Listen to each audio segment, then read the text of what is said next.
life, living and making a living can sometimes wear you out, grind you down, and dull your senses. So, for a keen mind and a sharp contributive edge that will give you a better chance of success and happiness, take this time out to sharpen your axe. Stay with us right now for Life Talk.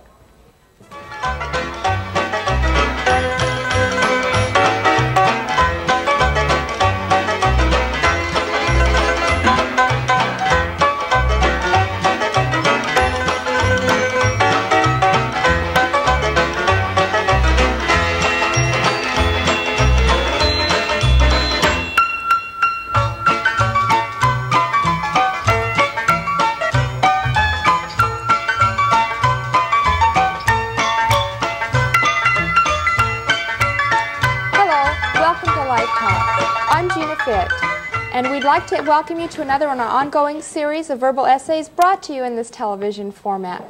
Bern, this is a really special evening for us.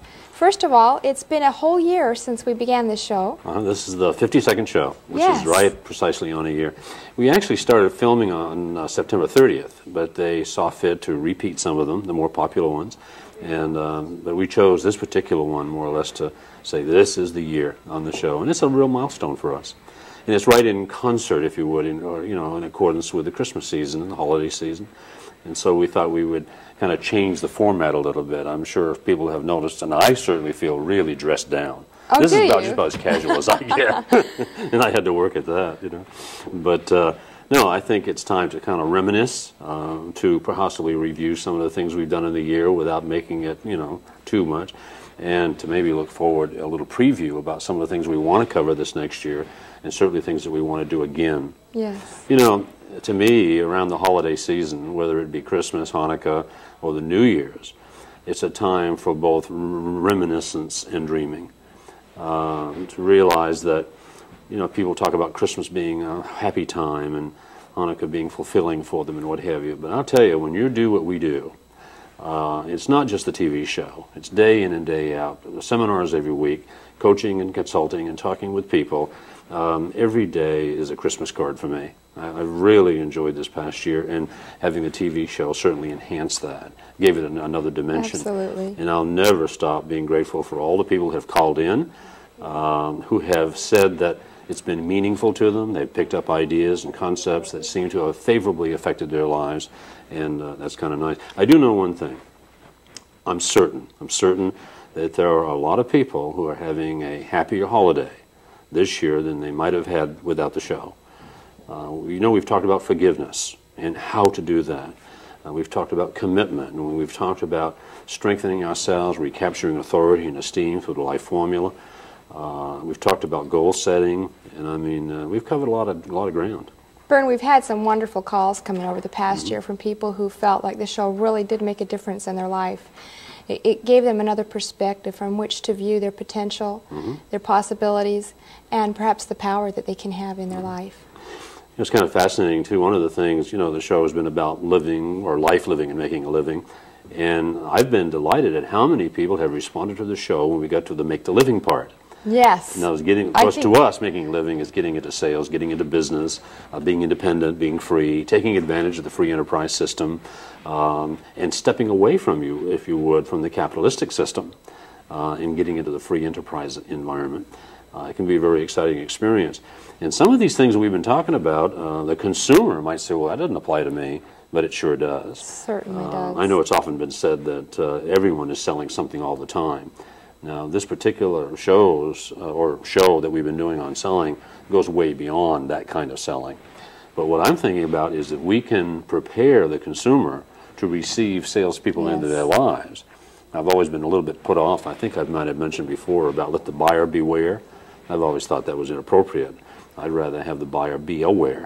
Absolutely. Yeah, and so as we talk about these techniques and principles and methodologies, hopefully the consumer is saying, oh, this is how salespeople should be conducting themselves, and open their heart and their hearth to us in the next years. And again, I think one of the things the show does with the emphasis in semantics and how people use language, that helps them also to gain that perspective that we've been talking about. Just a slight difference in how you word things can make a tremendous difference in how you address things. In the regard for the spoken and the written word, I think is pretty important.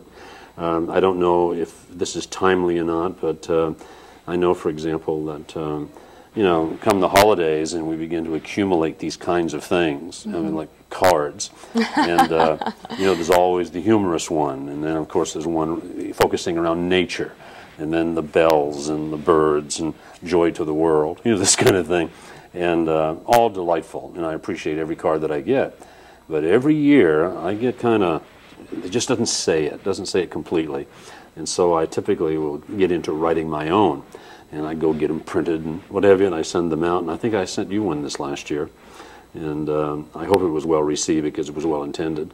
Absolutely. Someone mentioned, as a matter of fact, our director said, why don't you kind of go over one of those and read the card itself, and I thought I could do that if you don't mind. I'd love to. This one I wrote several years ago, and what I do every year, I take the newcomers into my life, you know, the people who are fresh, and I send this one out. When I wrote this, I really felt good about it because it said what I felt. I'm thinking of you today because it's Christmas, and I wish you happiness. Tomorrow, because it will be the day after Christmas, I shall wish you joy, and so on through the year. I will not be able to tell you about it every day because of a distance or a circumstance that may separate us, or because I may neglect to take the time to do so. But that makes no difference. The thought and the wish will be there just the same. Whatever pleasure or success comes to you throughout the year will make me glad without pretense. In plain words, goodwill to you is what I mean. In a spirit of love and peace and hope that was exemplified by the birth of a child who came to love me as I grew to love him, which prepared me to love you. And I enjoy this. One of the things that it says in there that, you know, I don't know if everyone does this, but when you have as many people coursing through your life as I do, sometimes you know that you may never see them again. You know, sometimes you may know that there's a discord, a disagreement, a misunderstanding, but it doesn't diminish the love for them. No. You know what I mean? And you don't stop thinking about them and wishing them well. And I wanted to say all of that. And so this is to comfort and to pleasure those who are close and to reassure those who aren't. And that was the intention of all of this. So anyway, I hope that, you know, those who get them kind of enjoy them. By the way, there's a few days until Christmas. And if anyone who's watching would like some of these, you know what I mean? If you call, I'll get them in the mail as quick as I can. I'll go make some copies and I'll send them to you in case you want to send them to somebody. Oh, that's a great idea. Yeah, because they're happy to do it. They, I had another one, if I may. Can I do this? Yeah. You bet. This is my Christmas card to the world and to all my friends and loved ones, you know, as I do this. This is the second year that I know someone. You might have gotten this one except for something special. Another precious year has passed. And so I haven't memorized this, but another precious year has passed, and we once again slow our pace. Isn't that what we do? The music, decorations, and declarations of the season compel us to reflect on the one value that supranaturally separates us from all other living things, and that's love. We celebrate the birth of a child that became a man, proclaimed the deity because he understood what he and we were intended to be, love. He understood, accepted, and taught better than anyone before or since the power, the challenge, the responsibility, as well as the present and the eternal joy that comes from love.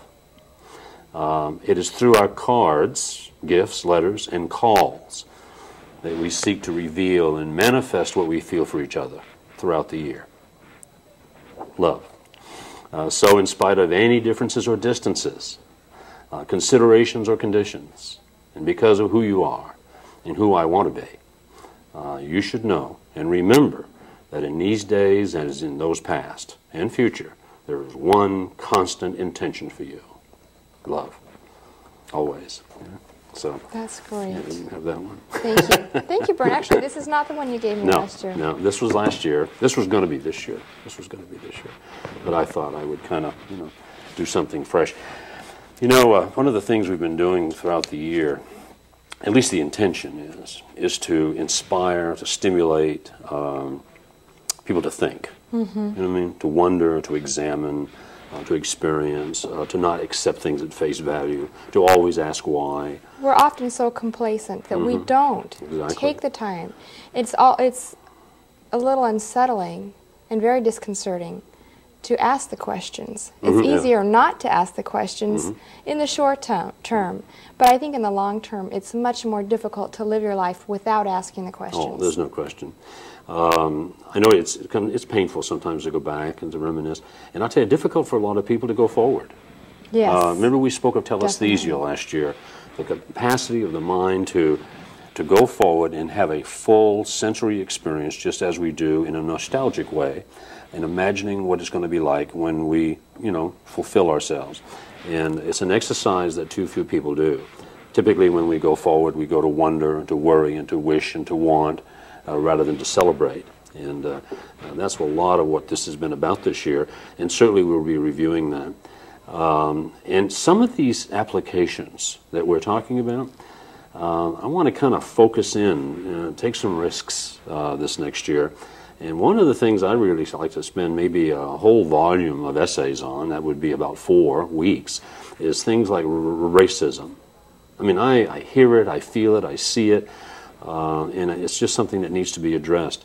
And we have some tools, like in the Life Formula, for example. If we really understand the mind and appreciate it, celebrate its capacities, realize what happens when we're in a survival mode and below the line, and how that would influence and stimulate a prejudicial feeling or a thought, and how we can get in command of that. Because as it says in here, we're supranaturally entitled to love. I mean, this is supranatural. Not super now, but supra. We're above nature. So we don't have to succumb to those more primal feelings and stuff. That sounds like a wonderful opportunity to examine the whole issue of prejudice, because there are many prejudices that people face in their life amongst each other, but also I think in ourselves. There are prejudices that we face, things as simple as the food we eat, the kinds of jobs we're willing to accept or not accept, where we limit our opportunities for growth, for understanding, for expression, and possibly for enjoyment as well. We're going to examine the fact that one of the reasons for that is that the subconscious mind, which is a survival mechanism, we talked about that in Matters of Confidence, that it naturally tends to generalize. And it's the generalization that gets us into trouble. In other words, generalizations never work, and neither does that one. No. In other words, and to examine that, and because we don't have to be subject to that, we can be objective about that. And so that makes a big difference. We scoot into another thing for the holidays. And this one I intended for you. Excuse me. I'm going to manage this right by the hair. Notice how I didn't panic at all? This is, I want to go ahead and you can respond to these or react to them as you like. Great. But this is kind of like my holiday card for you today, and I'm going to put Gina, okay? Great. Now, Gina, wouldn't it be wonderful if this were the grandest Christmas ever? Huh? Okay. If it were, what would that be like for you? What would that be like? Yeah. To have the grandest Christmas ever. Yeah. Just let the mind just go with that one, Right. You see, when I send these out, I intend for people to kind of, have these little events as we go on through that. You see, wouldn't it be wonderful if this were the grandest Christmas ever? And if it were, what would that be like for you? Would you be reunited or reunited with someone? In other words, would that make it grand? Would you be reunited or reunited with someone? I would wager that all of us have people that we would love to be able to embrace this year. That we would be reunited. People perhaps that we haven't been able to reach, haven't been able to encounter, that we want to have in our lives, that we could unite with, and that would elevate the whole experience. Whose pleasure would delight you the most? See, of all the people in the world, whose pleasure would elevate your experience more than anyone else? You know, that's an interesting question. If you don't mind if I comment on that, I was shopping the other day for my children, and a friend of mine said, "Don't you think you're getting a little carried away here? Your kids don't need that much." And I thought, you know, I'm not doing this for my kids.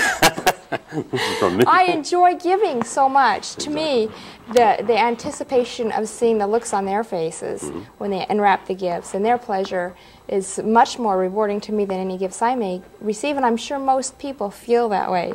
But I guess there needs to be a balance. You know, I like, at this time of the year, I love to go out and collect boxes. Yeah. And give boxes, because little kids, that's what they play with. You know, I can remember years and years ago, you know, we had 6 children, you know, and all these grandkids. And I noticed that little children find the secret to success and happiness by taking and playing with the box that the toy came in. Right. You know, I mean, that's a lot more the fun. The toy lays crushed underfoot, and they're so playing with the box I just go out and for collect hours. boxes. I mean, you can get them all over the place. Right. You know? Right.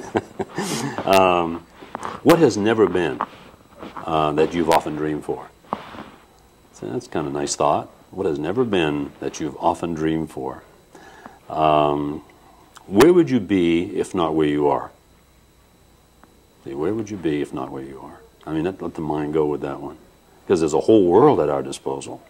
And yeah, it's kind of fun. Who would the love flow from and to? Who would the love flow from and to? And when do you think it'll be better? If it could be. When do you think it'll be better if it could be? Will you have a Merry Christmas with me, Gina? Absolutely. Okay. May I? Thank you, Vern. Thank you. You know, as you Happy were, holiday. Thank you. It seemed to me, as you were reading this list of questions, that wouldn't it be wonderful to read through this list any time, any day of the year, Yes. and to say, I am united with someone. I do have the pleasure that delights me the most. Everything I've dreamed for is becoming in my life, a part of my life. And I wouldn't be anywhere else but where I am now. And the love would, of course, flow from me to everyone I come in contact with. And it will always be better, because it's getting better every day, because I'm making it be so. But today is wonderful as well. To have the power in your life, to not be waiting for circumstances or people to change, but to understand and accept that you can create that daily in your life. So a lot of this is perception. It's how we perceive Absolutely. things. And Absolutely. so we have the capacity to absolutely have the right answer for every one of these things. Yes. And I really appreciate your grasping that, and I'm not surprised. Yes. Your contribution this past year has been obvious by a lot of people. I mean, you're perceptive and you pick up on these things. And I think a lot of people just need to realize that all through this year we've been covering material that you'd never seen prior to our experience true. on the air Absolutely. together. You haven't been to the seminars. We don't No. hang out together on the street corner. You know. And so your responses have been natural and spontaneous. And I've had a lot of people say, boy, she asked just the question I wanted to ask, you know. And so that was kind of neat. Is there anything else that you can imagine we cover next year? Things to look forward to? Well, I like the comment that you made that we're going to be taking some risks. I think this first year has been a wonderful opportunity for people who view the show on a regular basis to get a foundation in asking questions and thinking a little bit differently about their life and taking power and control back into their own decision-making process.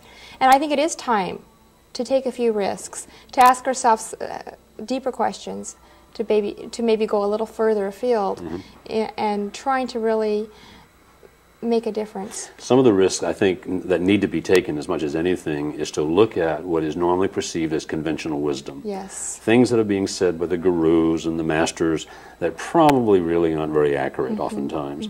And it's always exciting to do that because, I mean, you have a whole wealth of support materials, and I had a lot of ideas on you know, just stuff that you hear, all way beyond the Quirt Yui up, certainly. And also to review and expand on some of the material we've covered so we have the tools to examine life living and making a living in a different way and to really get into some depth. Well, I really like the comment you made a few minutes ago about gathering boxes. And it occurs to me that when people watch our show, they come with a box full of their experiences, their perceptions, their ideas, their teaching and training. And I'd like to invite them, as they watch a show, to just set that box aside and to come to this show with an empty box, with absolutely nothing inside, so that they can view and examine and question the things that we're discussing from a completely blank space. Because if you were to paint a picture and you had something already on your paper, no matter what else you do, you still have that in the background. But if you start with a completely fresh white piece of paper, you can create something incredible and different that's not biased by past And it has to be a new sheet in a way, because there's no erasure. The old sheet will always be there, but we can cover it with a new one with some new concepts and give us some different, fresh perspectives and take it on from there. I was trying to think, is there anything else that we really need to cover in detail? Well, Bern, you were going to tell me a Christmas story. Oh, no, I'm not. This one takes too long. For several years, Channel 17 has played a Christmas story that I read to my grandson about 4 years ago. And it was based on some personal experiences I had as a child. My father playing Santa Claus, I was certain. Waking at night to see my parents putting presents under the tree and being disappointed, having to manage that, having a subsequent dream, and then correlating it all and tying it in close to the wonderful Christmas Train story I believe Von Alstrom wrote, probably one of the great Christmas stories of all time. But I integrated those 2 and 3 things together, and we had a lot of fun with it. One thing I'm reminded of every Christmas season, and something that hopefully we can mature past in our futures. I don't know if I told you about this on the air or not, but several years ago, as a matter of fact, it was 1972, as I recall. At that time, I weighed 320 pounds. My beard was substantially longer. And one day, I was in a casual state. Okay, as a matter of fact, I had on a pair of red slacks, happened to have a pair of black boots on, and a red rain slicker. You know? And I was at the phone company and getting an exchange. And I was looking at the bulletin board, and I felt this tug on my britches. And this delightful little kid thought he'd found his Santa Claus. You could just tell. He was like this. And I turned and I said, "Hi, bud. You know, have you been a good boy?" And his dad was really upset that he'd ventured out into the world. And he said, "Brian, come over here. You got no business talking to him." And so I kind of backed away, honoring the parent and understanding, you know, this talking to strangers thing. And so I just let that go, and I tried to disappear. And, you know, it wasn't kind of hard to do in a red suit. Yeah, it wasn't terribly long before I felt the tug on my britches again, and I turned, and rather than addressing him, I talked to his dad. And I said, "You must be very proud of your son. You know, I've been connected with 6 children, and I have a lot of grandkids, and I know you must be very proud of them." He never acknowledged me, looked right through me. And he said, "Brian, I told you. He's got no business with you. You've got no business with him. Come here." And he grabbed Brian, and he picked him up, and he slammed him down on a counter. And Brian cocooned. Because not only had he lost his Santa Claus, but he lost a little piece of his esteem and his curiosity and his wonder. And, you know, I see that happening all the time with, you know, well-meaning, you know, but misdirected admonition, conventional thought, and what have you, that needs to be addressed. Because someday Brian's going to go out in the world. It's going to be hard to encounter the world and strangers and the people in it because of that event. I'm confident of that. And we've just got to stop that kind of thing. And so we have the tools here. We have the tools, and we're going to be sharpening them up this year. You know, you take that old time to sharpen the axe. Absolutely. And we will move forward more and more rapidly as we go along all the time. Going to have more guests this year. We've got some interesting people, some musicians, a magician, a bunch of people that come in to see how what they do applies to the personal growth, professional development of someone so they can have a brighter career, better relationships, and more peace of mind, more esteem. So that's the direction we're heading. Bern, you mentioned that one of the more popular series of shows was on making a living. We did a series on direct selling and also selling in a commercial venue. And I'm wondering, are we going to have more shows on how to make a living, on how to be successful? Yeah. Well, next week we're going to move on into probably the most exciting thing, and that's closing sales. Knows how to finalize and what have you. But right now, what I'd like to do is to give you a special thank you for being my host this year. And I have here a certificate. I don't know if the camera can pick it up or not, but it says a certificate of appreciation for the contribution made by Gina Fitt toward the fulfillment of 1 year's production of Life Talk about life, living, and making a living. We thank you for affecting people's lives favorably. And our director, Nick Shelley, signed it, and so did I, and I want to thank you for it. Thank you very much, Bern. That's Here's your wonderful. Great. Okay. Thank you. It's been wonderful to be a part of the show. Okay, and I think we have a little party to go out on the air with. Oh, great. I believe that there's a cake on the way or something. It should be appearing right now. But yeah, I have certificates for people like Nick Shelley, and oh gosh, it goes on. They'll be here in just a moment. Some people won't be here this evening, like Ken Phelps has to stay inside the room, direction room. Dev Singh, a white man and man about the community here, couldn't have done this show without him. Brian Costello, I don't know if you know Brian or not, the life of fellow, a lot of help. Jorge Monzon, Richard Langley, it goes on and on. So we're going to have a comparable certificate for them. I hope that doesn't diminish yours. Okay. It's been a group effort. Diane, just come right in.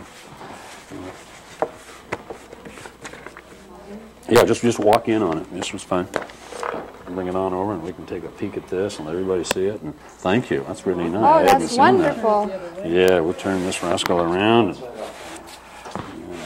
There we go. Look at that. Can we see that on our monitors? That is so nice. Yeah, the shows were on television. Congratulations on 1 year. And let's see, Diane, thank you. Yeah, we appreciate your effort. And Jeff Norman, happy holiday. Thank you. And let's see, Nick, there's the director. Without Nick, none of this would have happened. Nick, thank you. It's yours. Thank you. And Ken, this is going to be for him, and he's in the room, and there's others. And so we couldn't have done it without you. And these people need to see what's going on. Do you have any comments?